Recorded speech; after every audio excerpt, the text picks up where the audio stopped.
nós estamos no ar com mais um programa Presença Espírita e hoje nós estamos ao vivo, dia 13 de agosto de 2020, nós estamos nos estúdios da TV Vila Velha, na cidade de Ponta Grossa, para mais uma edição do programa Presença Espírita. Todas as quintas-feiras, a partir das 22 horas, nós damos início a essa tarefa de divulgação da doutrina espírita, levando até você a visão espírita a respeito da vida e de seus valores. E quantos foram os temas que nós já trouxemos aqui para o programa? Imaginem vocês que nós já passamos do número de 600 programas. Então foram temas, praticamente todos os temas do Livro dos Espíritos, nas suas mais de 1000 perguntas, 1018 perguntas, 1019 perguntas. Praticamente nós já abordamos todos os assuntos, uns mais repetidamente, porque vocês nos solicitaram repetir ou esmiuçar ou aprofundar mais o tema, e fomos também sorteando livros, dando a possibilidade para vocês aprofundarem os estudos em determinadas matérias, em determinados assuntos. É um programa Presença Espírita que desde 2007, todas as quintas-feiras, está com vocês para levar uma mensagem de esperança, uma mensagem de fé e explicando a doutrina espírita, levando os conceitos da doutrina espírita, que é filosofia, que é religião, que estuda profundamente a mediunidade na sua área mais científica, mas que, acima de tudo, é uma religião cristã, que tem como a moral do Cristo o seu pilar fundamental, onde todos os outros fundamentos se apoiam. E hoje, quinta-feira, nós vamos fazer um programa especial a respeito da mediunidade. E se vocês quiserem saber mais a respeito da mediunidade, nós já estamos online na nossa página no Facebook, o Presença Espírita Ponta Grossa, e vocês podem mandar perguntas e no final do último bloco ou durante todo o último bloco nós vamos responder as suas dúvidas a respeito desse tema tão interessante. Quantas pessoas que não nos mandam perguntas a respeito de cartas psicografadas, como é que faz para ser médium, se todo mundo é médium, que tem médium na família, que gostaria de frequentar uma casa espírita, uma reunião mediúnica, se pode, se não pode. Hoje a gente vai esclarecer tudo isso. E aqui, para me ajudar nessa tarefa tão gratificante, o Fábio Maurício Osman Maia, que sempre está aqui conosco. Fábio, seja bem-vindo. Obrigado, Silvia. Boa noite a todos os telespectadores da TV Vila Velha, do programa Presença Espírita. Né? Para nós sempre é motivo de satisfação, né, estar aqui nesse programa, levando um pouquinho, né, da mensagem espírita para todos os telespectadores da TV Vila Velha, né? Porque o Espiritismo ele é uma doutrina consoladora, é uma doutrina que nos traz muitas explicações de quem somos nós, por que nós estamos aqui, de onde nós viemos, para onde nós vamos. Né? Então sempre é muito bom falar um pouquinho sobre a doutrina espírita, né? Levando as pessoas, levando a todos os telespectadores da TV Vila Velha, como já dissemos, né, essa mensagem tão consoladora. E o Fábio continua nas suas tarefas na doutrina espírita, ele é vice-presidente da Colmeia Espírita Abigail e ele é coordenador do setor da mediunidade. Então, não foi por acaso que a gente convidou ele hoje para esse programa especial. Tanto na Sociedade Espírita Francisco de Assis, de Amparo aos Necessitados, quanto na União Regional Espírita Segunda Região. E falar de mediunidade sempre é muito bom, porque abre o leque para a gente derivar para vários temas dentro da mediunidade. E as pessoas acham que mediunidade é só receber espírito, que vai na casa espírita e vai ver lá os espíritos andando pela casa, e que o médium vai fazer quase que um espetáculo. Então, muitas pessoas vão em busca disso, de certa curiosidade por trás do fenômeno, mas a gente vai hoje, nesse programa, explicar que não é nada disso. Existe um componente religioso, um componente moral, um componente cristão por trás da mediunidade, e é essa mensagem que nós queremos já, de início, deixar aqui para o final. Que existe um componente moralizante por trás da mediunidade, educativo, que nos ensina.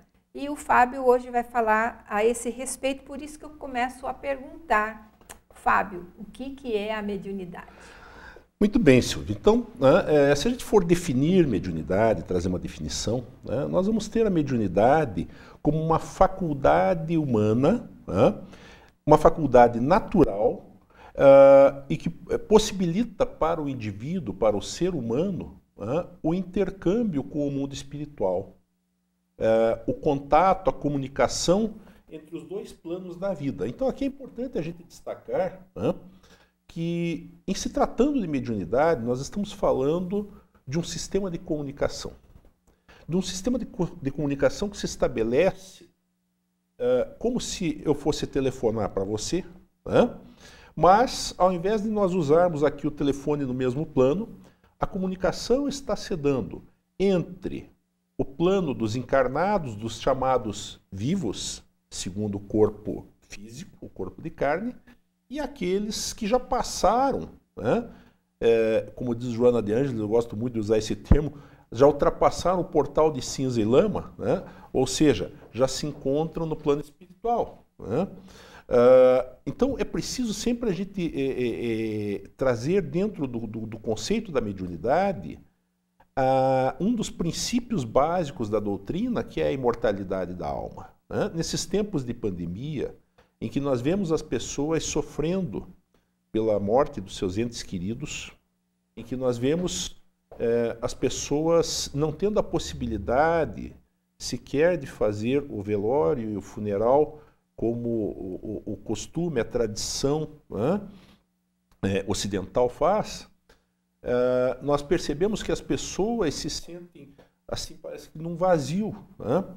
E eu queria trazer, já nós estamos tratando de mediunidade, trazer a mensagem para estas famílias, para estas pessoas, que os seus entes queridos continuam vivos. Eles continuam vivendo, só que num outro plano da vida. Talvez quando lhe seja permitido estabelecer a comunicação com aqueles que ficaram, através do fenômeno mediúnico, pode ser que isso aconteça, através da psicografia ou da psicofonia. Mas então, a mediunidade, o que é, voltando ao tema central? Ela é essa possibilidade de comunicação, de intercâmbio entre nós chamados aqui de vivos e aqueles que estão vivos, mas no outro plano, quer dizer, os chamados mortos. Então, ela pode ser enriquecedora, ela pode ser bela, essa faculdade, quando ela é bem exercida. Como ela pode, dependendo do médium, causar alguns equívocos, o médium às vezes tropeça por ser humano, mas isso é uma outra questão. Então, é interessante isso que o Fábio está dizendo, porque para que a gente se comunique aqui, então nós temos o celular. Há que se ter, então, algum tipo de dispositivo. Nós temos, então, cada um de nós, invisível, né, Fábio? Sim. Antenas psíquicas, que nos permitem essa comunicação. E ele deixou bem claro, todos os seres encarnados, todos. Ou seja, precisa ser espírita para ser médium? Será que a mediunidade ela é algo... um patrimônio? Um patrimônio? O espiritismo é dono da mediunidade? Não é bem assim, né, Fábio? Não, de maneira alguma, né, Silvia? A mediunidade não é um patrimônio da doutrina espírita. Eu até diria assim, o espiritismo surge a partir do estudo do fenômeno mediúnico. Então, quando o francês, o professor Hippolyte Léon Denis Rivail, que passa a usar o pseudônimo de Allan Kardec, então ele é conhecido como Allan Kardec. Então, quando Allan Kardec vai observar alguns fenômenos para os quais ele é convidado na França, lá do século XIX, da década de 1850, do século XIX, ele vai observar aqueles fenômenos que vinham acontecendo e da sua observação, então, ele percebe que havia naquelas mesas que giravam, que se comunicavam, então ali nós tínhamos um fenômeno mediúnico chamado né, o fenômeno de efeitos físicos, né, a gente chama de fenômeno de efeitos físicos. Então, se nós, por exemplo, estivéssemos na França do século XIX, né, numa reunião aqui, poderíamos talvez conseguir que a mesa transmitisse uma mensagem codificada através de pancadas, através de batidas. E é interessante, Fábio, porque quando a gente vê fotos daquela época, a gente vê as pessoas rodeando uma mesa, com as mãos sobre a mesa. Era bastante material o fenômeno. Exato, porque o fenômeno ele tinha como objetivo, ali no século XIX, chamar a atenção. Né? Então, a doutrina espírita, como eu dizia, ela surge a partir do fenômeno mediúnico, mas ela não é o fenômeno mediúnico em si. A doutrina espírita, né, ela tem um caráter muito maior, bastante amplo, né? Ela se sustenta num tripé de filosofia, ciência e religião. Então, o aspecto científico ele é estudado através do fenômeno mediúnico, através desses fenômenos, sejam eles de efeitos físicos ou as comunicações pela psicofonia, pela psicografia, etc. Né? São nesses fenômenos que nós vamos encontrar a mediunidade. Né? Então, a mediunidade, é preciso a gente reafirmar, que não é um patrimônio, não é uma exclusividade do Espiritismo, mas ela está para todas as religiões, para todas as pessoas, indistintamente. Então você vai encontrar hoje, por exemplo, num terreiro de Umbanda, o fenômeno mediúnico sendo exercido.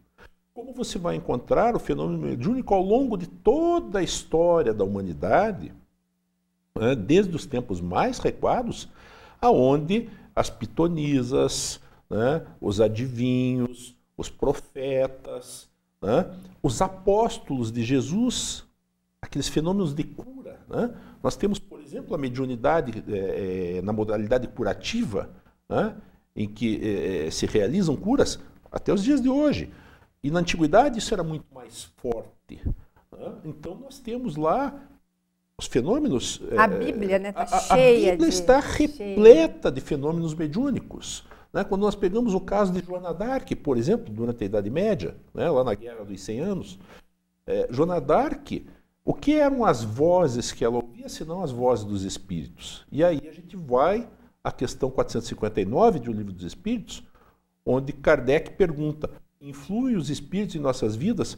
E a resposta que os espíritos dão a Allan Kardec, nessa questão do Livro dos Espíritos, é que muito mais do que imaginais, de ordinário, são eles que vos dirigem. Quer dizer, então os espíritos estão em intercâmbio constante conosco. Nós não os percebemos, mas eles estão aqui.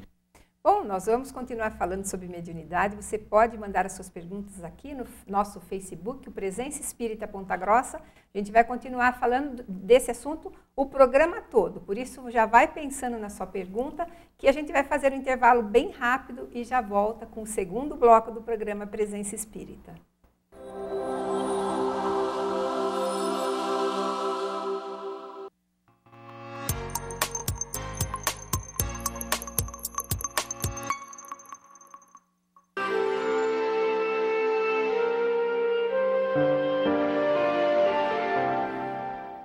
Nós voltamos com o segundo bloco do programa Presença Espírita e hoje um programa especial a respeito da mediunidade. Quem é o médium, afinal? São pessoas especiais, são pessoas privilegiadas?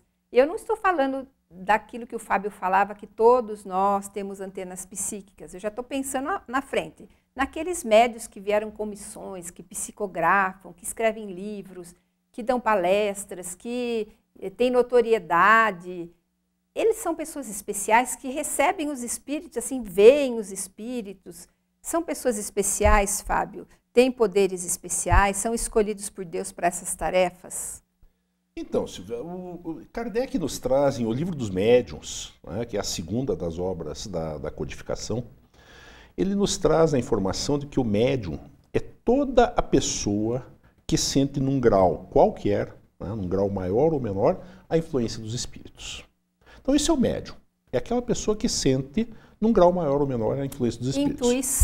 Intuição. Às vezes ouve uma voz ou outra. Enxerga alguma coisa. Todos esses são médiums. Agora, nós temos uma categoria que é chamada de médium ostensivo. Né? Então, para que a gente possa entender de uma forma mais prática, mais didática, até eu diria, né? Nós temos os chamados médiums ostensivos. Então, o que são esses médiuns ostensivos? São aqueles que têm as suas antenas psíquicas mais sensíveis, né?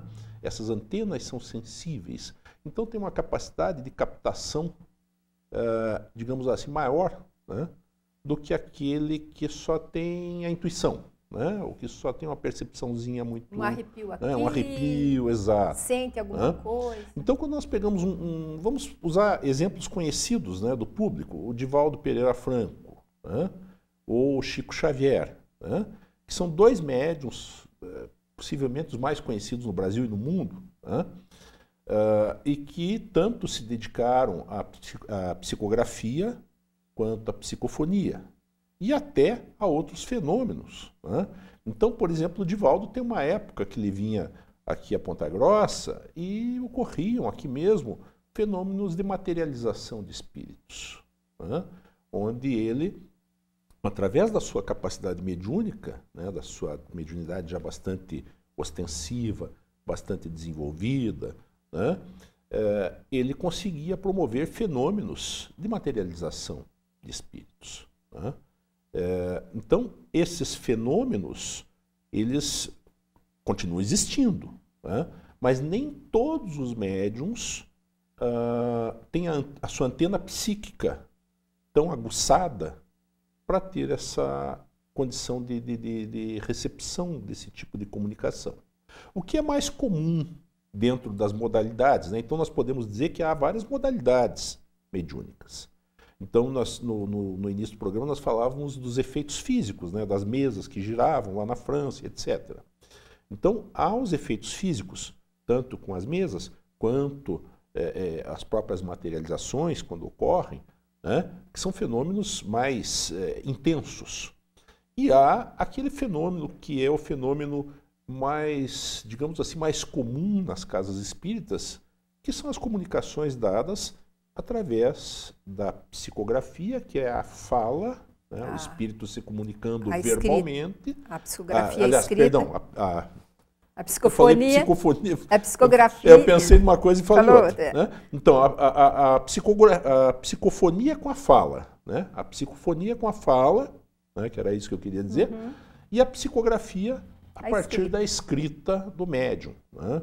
Então, o Chico psicografava. A psicografia do Chico tanto rendeu cartas, né? Vamos usar esse termo que ele próprio usava, né, de consolação, trazendo consolo para as mães, para os pais, né, daqueles filhos que haviam desencarnado, quanto as próprias obras mediúnicas, né? Então nós temos lá a obra Nosso Lar, que deu origem ao filme, né, trazendo as notícias que André Luiz traz de Nosso Lar, narra sobre Nosso Lar, e aí tem toda a coleção de André Luiz com os mensageiros, Obreiros da Vida Eterna, Missionários da Luz, e aí vai, né, Fábio? Por aí vai uma bibliografia muito extensa, muito vasta, isso, falando da psicografia do Chico.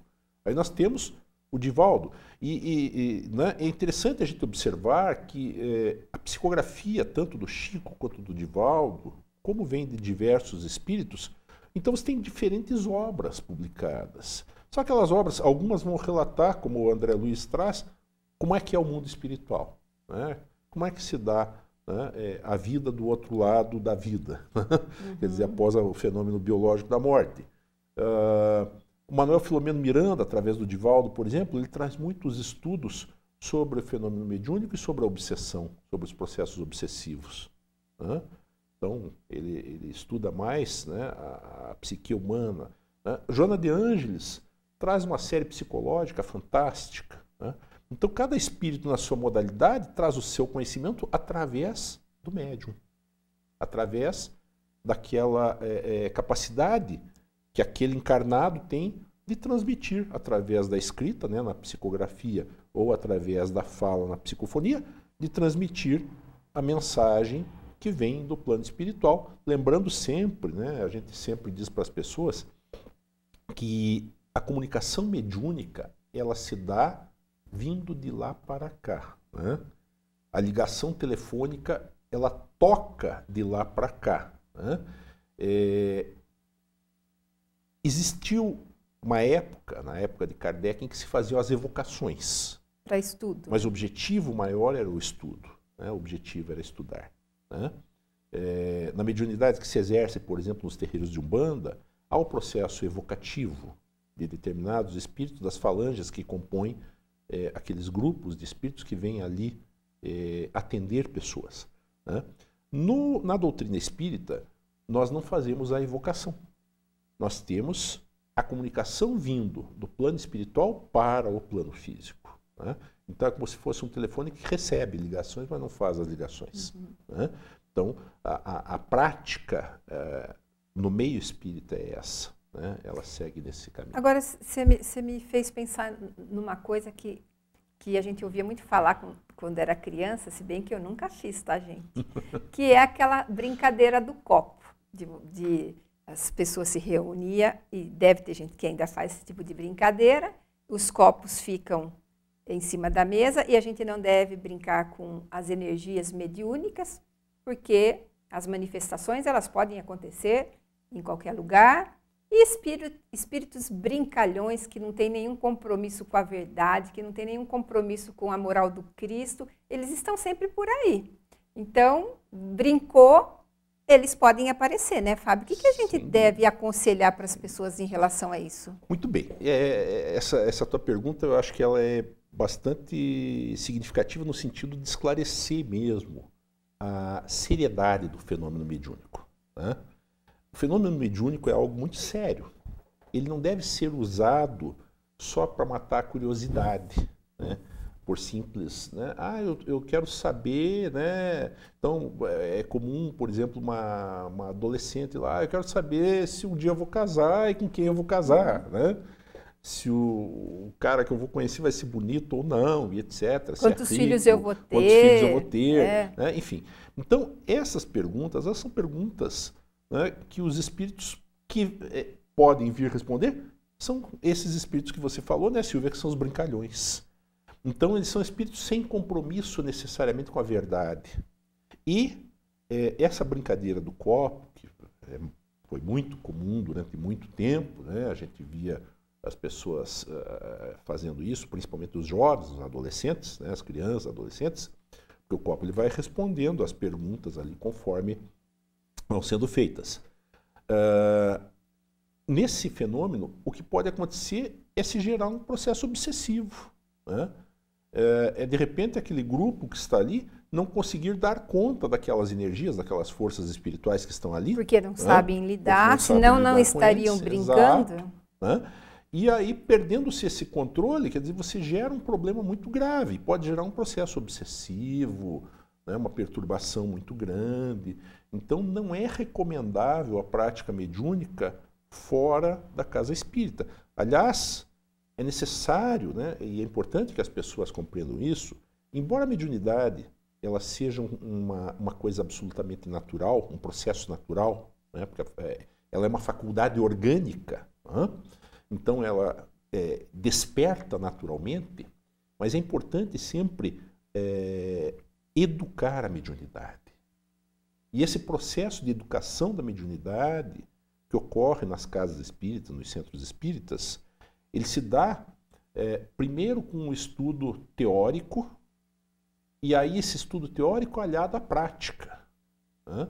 Então as pessoas que vão à casa espírita e que vão desenvolver a sua faculdade mediúnica, elas vão aprender a lidar com isso, aprender a trabalhar com isso, né?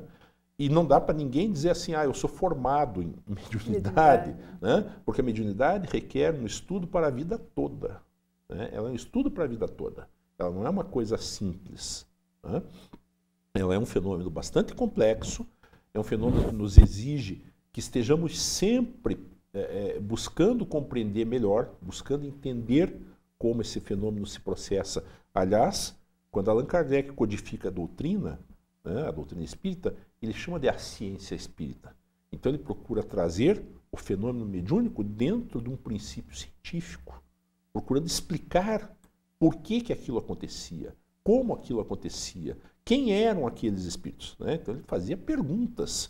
Não é à toa, né, como você falou bem no início do programa lá das 1019 questões do Livro dos Espíritos, que é a primeira obra da codificação, né, das obras básicas, Não é à toa que ele tem 1019 questões. É porque Kardec se debruçou em questões filosóficas, em questões científicas, estabelecendo, através desse contato mediúnico, né, fazendo perguntas que nos respondem a estas questões todas. Né?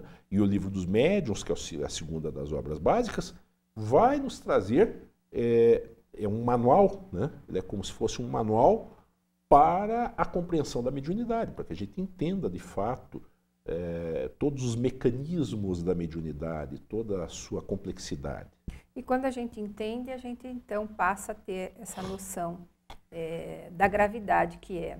Ainda falando a respeito da brincadeira dos copos, lá na Sociedade Espírita Francisco de Assis de Amparo aos Necessitados, nós temos uma amiga que contava, numa das aulas sobre mediunidade, a respeito de um telefonema que ela recebeu em determinado horário da noite de uma conhecida, cuja filha e amigas fizeram uma reunião desse tipo, e um dos espíritos que apareceu nessa reunião de copos fez a conexão mental com uma das meninas, que tinha 13, 14 anos. E simplesmente não quis mais ir embora.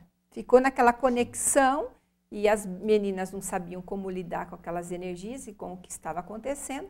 E ela teve que se deslocar para casa para fazer o atendimento.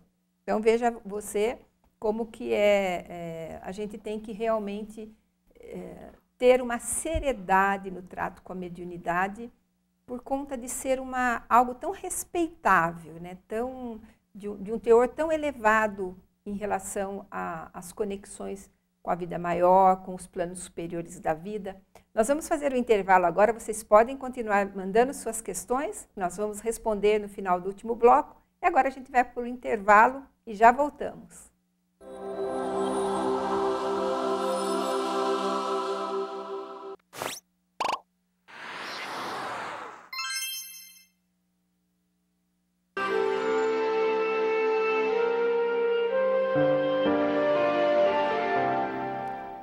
Nós voltamos com o terceiro bloco do programa Presença Espírita e nós estamos recebendo hoje o Fábio Osman Maia, que está falando conosco a respeito da mediunidade. Falamos muitas coisas interessantes até agora. E agora a gente vai falar de algo que vocês sempre mandam perguntas aqui para nós, né? Como saber se há a ocorrência da mediunidade? Quando que essa mediunidade pode despertar? Nós já encarnamos com essa tendência ou com esse compromisso de sermos médiuns ostensivos. E quando isso acontece na nossa vida, há algum tipo de desconforto ou tudo é maravilhoso? Tem bastante coisa para falar desse assunto, né, Fábio? Tem muita coisa, né, Silvia? A Sueli Caldas Schuber, que é uma escritora espírita, uma pesquisadora, uma estudiosa do fenômeno mediúnico e também da obsessão. Que veio no programa, né? Também, ela já esteve, né, aqui duas no programa. Vezes no programa, ainda na TVM. Isso mesmo. Né? Então, a Sueli, numa das suas obras, ela traz uma espécie de um diagnóstico, né, de como detectar, através de alguns tópicos, se há ocorrência da mediunidade. Né? Então, ela coloca 7 pontos básicos, né, que são indícios da mediunidade. É importante a gente destacar o seguinte: alguns desses indícios eles podem ser confundidos com mediunidade, podem ser problemas patológicos que necessitem de um médico, de um psiquiatra, do auxílio de um profissional, né, da área da saúde mental, enfim. Mas, observando pelo aspecto da mediunidade em si, né, então, as principais características que apontam para a ocorrência de mediunidade, que a Sueli cita, são, primeiro, as alterações emocionais súbitas. Né? Não podemos confundir isso com bipolaridade. Né? Aí já entra no campo patológico, por isso que eu falei da questão da patologia.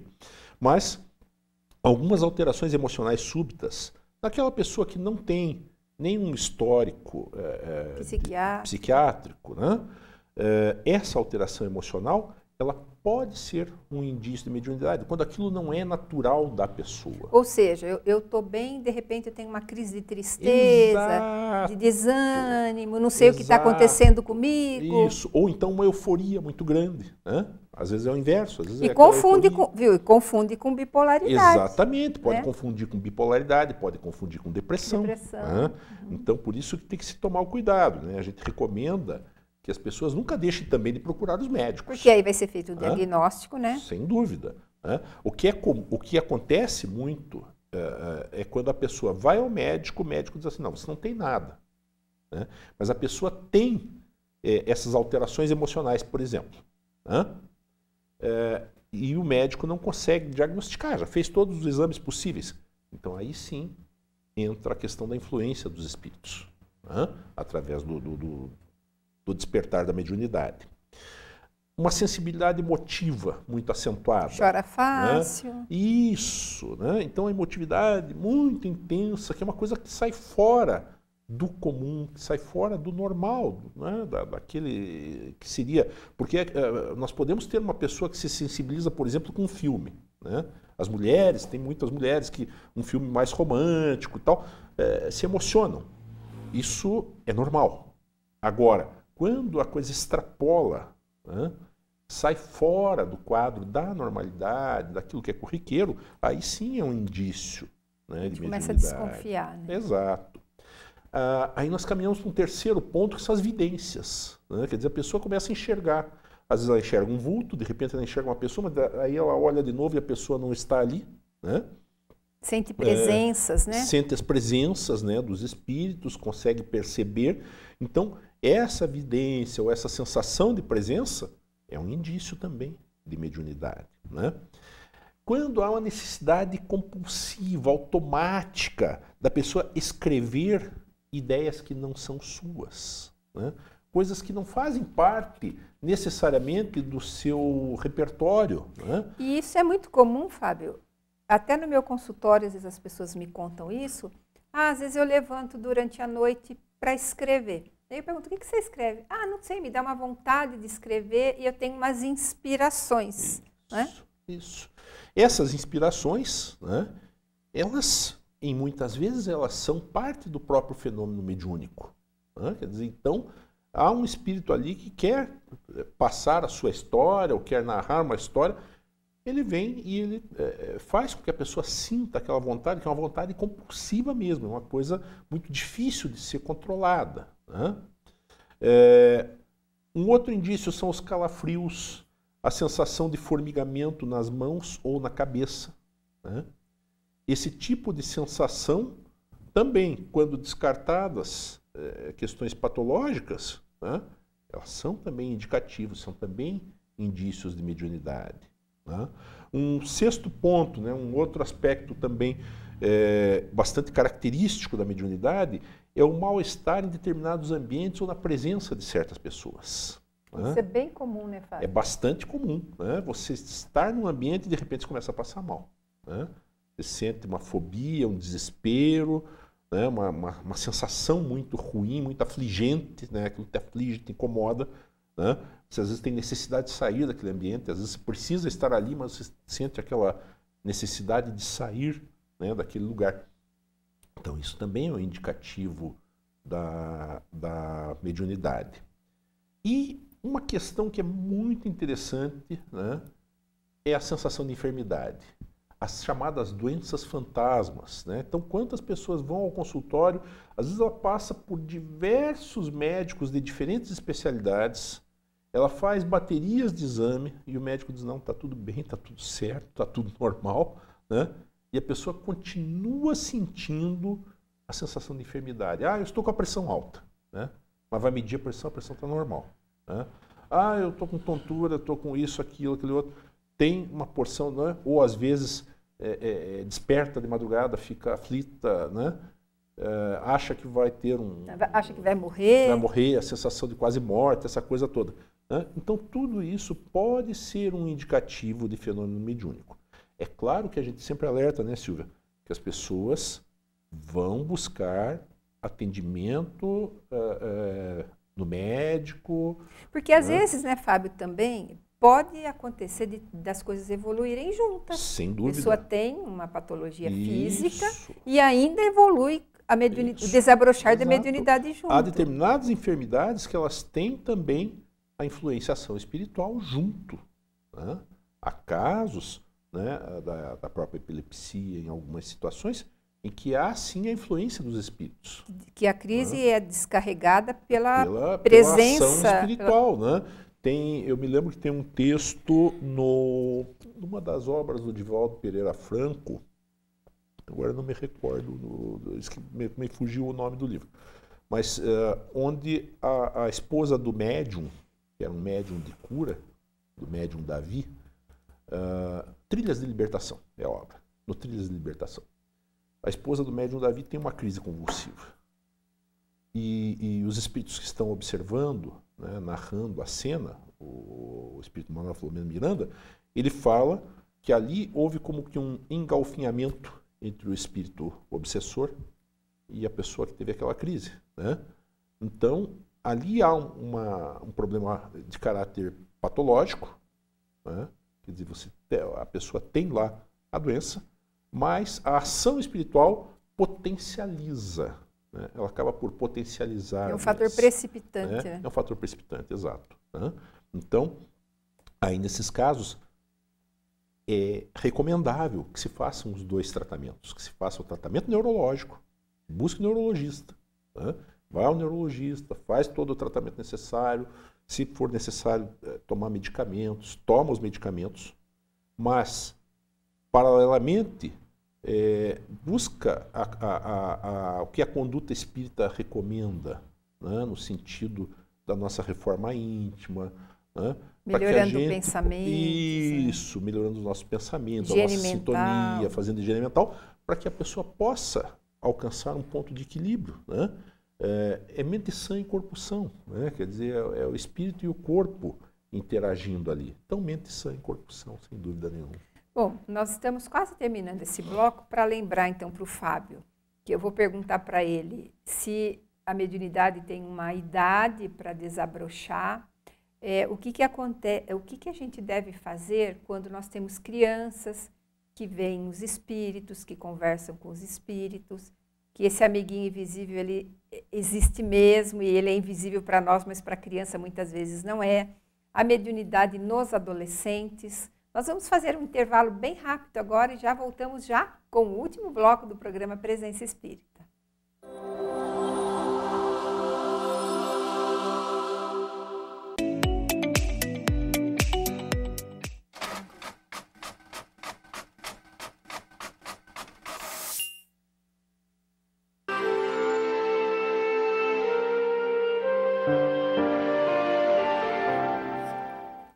Nós voltamos com o último bloco do programa Presença Espírita, lembrando que hoje nós estamos ao vivo aqui nos estúdios da TV Vila Velha, aos poucos voltando à nossa normalidade aqui do programa ao vivo, das 22 às 23 horas. Estamos aí, faltando poucos minutos para terminar.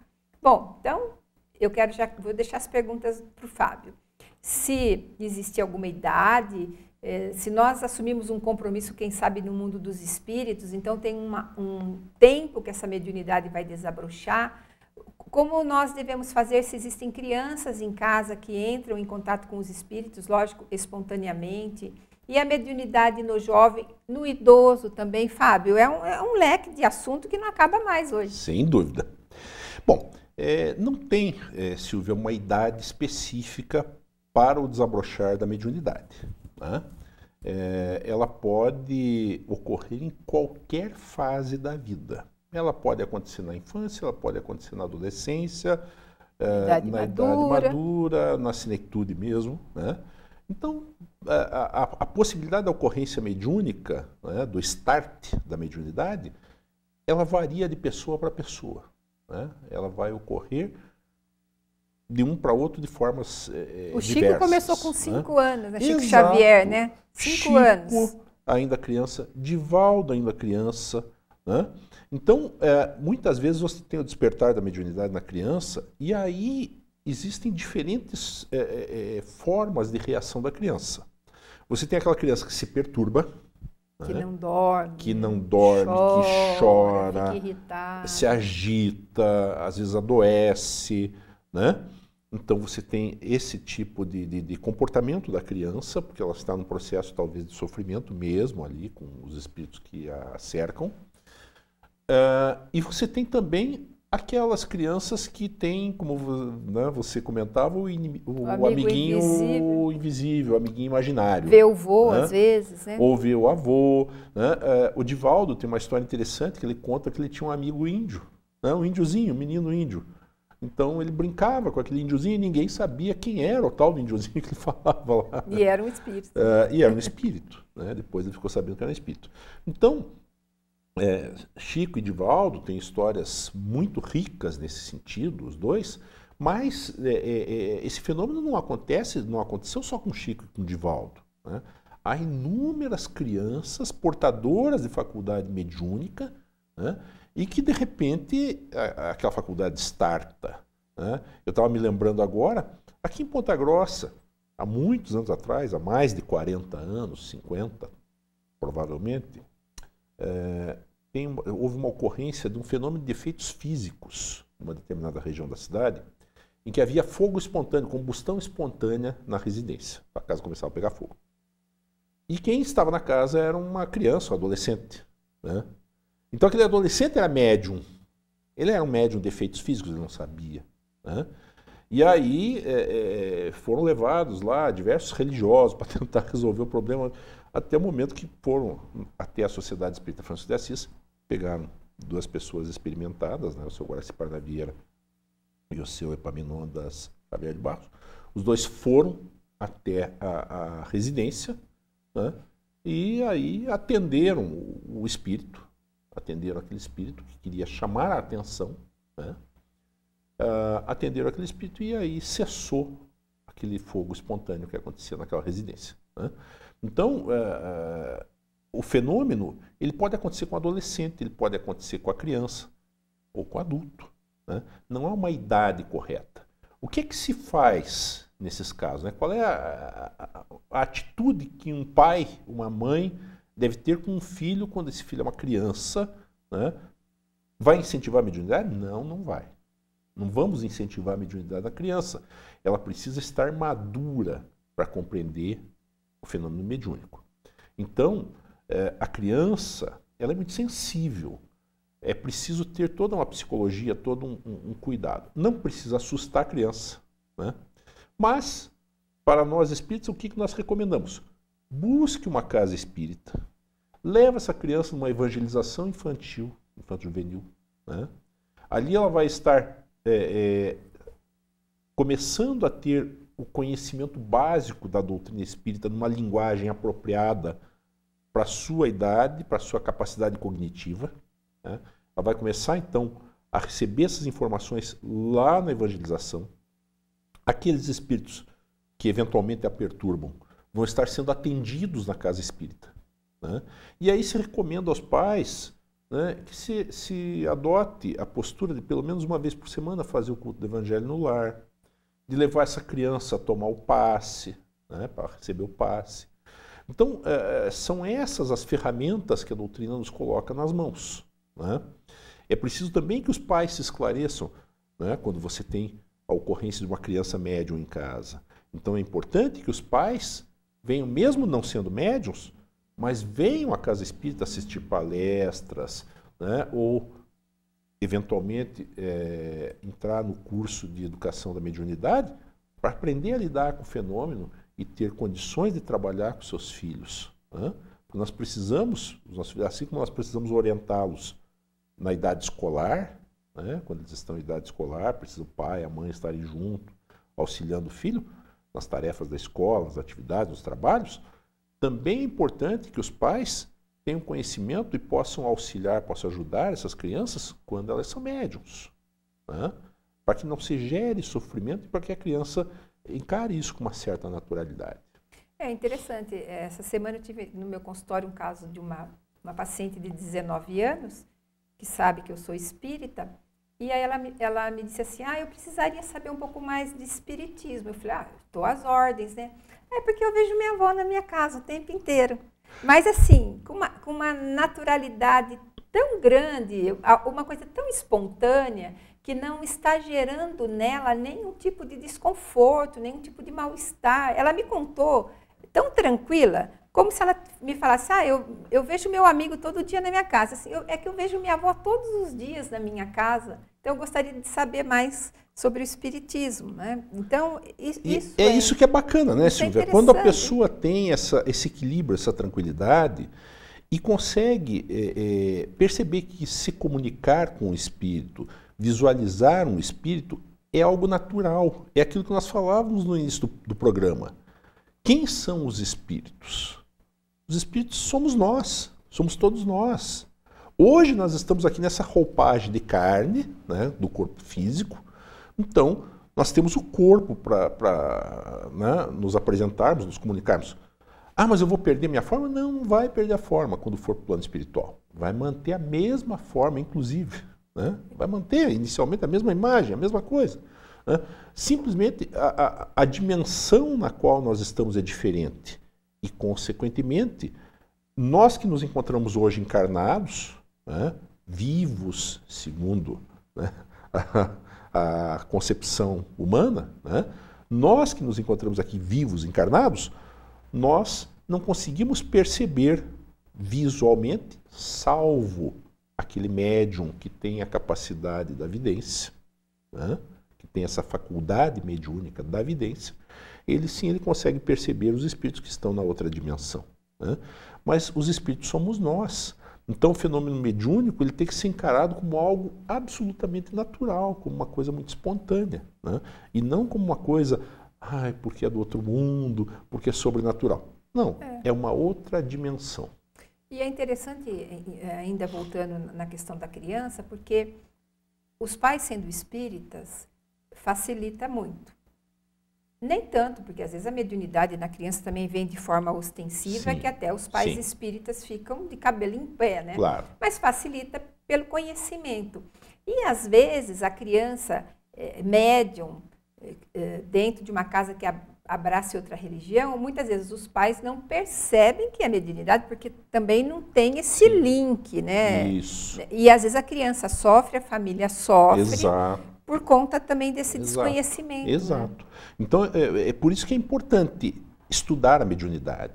Né? A mediunidade requer estudo, conhecimento. Né? Há inúmeras obras. Claro que a gente sempre recomenda se iniciar pelas obras básicas, ler o Livro dos Espíritos, ler o Livro dos Médiuns, ler o Evangelho segundo o Espiritismo, ler o Céu e o Inferno, ler a Gênese, né? Que são as obras básicas de Allan Kardec. São as obras basilares da doutrina espírita.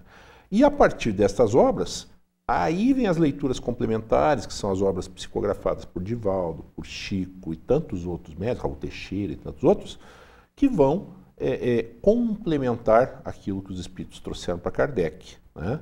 Em diferentes narrativas, para todos os gostos, dá para a gente dizer, né? Porque a gente às vezes se afiniza mais com a escrita de um determinado médium e de um determinado espírito. Né? A gente se afiniza mais com aquele tipo de escrita, gosta mais, se identifica. Né? Mas há diversas obras, o Espiritismo é riquíssimo nesse sentido, nos traz uma bibliografia muito vasta que possibilita que a gente tenha uma compreensão sobre o fenômeno mediúnico, né? E também todas as outras questões que o Espiritismo nos traz.